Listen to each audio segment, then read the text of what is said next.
our self-regulating behaviors are tied into a dopamine loop.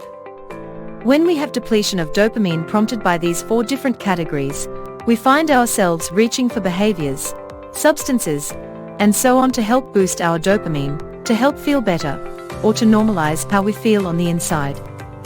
So let's run through these different categories. If we find ourselves mindlessly or subconsciously following some of these natural behaviors, like scrolling on our phones, or reaching for substances, or attention from others, these are the sorts of things that will give us a boost of dopamine and are an indication that we are dopamine deficient from other reasons.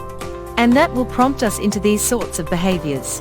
So HALT stands for the 4 primary triggers for these dopaminergic behaviors, or self-regulating patterns, that we can find ourselves pursuing. So the first one here is hunger. We get naturally a boost of dopamine when we eat foods that give us a spike in our blood glucose and a reward to our brain. And this can be any range of things. And it will typically be your most favorite things. It can be, as you see here, caffeine, sugar. It can be cheese for some, bread for others. It's a very common thing.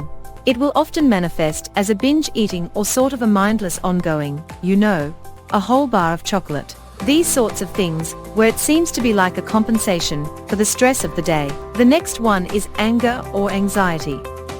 And this is a very powerful trigger, because if we have different metabolic reasons or emotional traumas that trigger anxiety or an emotional reactivity, we will naturally need to reach for substances that will numb that sense of overwhelm. Loneliness can also be part of the lack of dopamine spiking interactions with others, and so we may seek to replace that with the digital life in social media.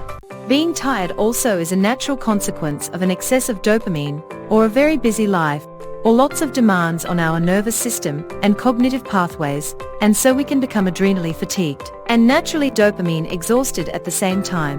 There again, we will naturally reach for things to try and boost our energy and boost dopamine at the same time.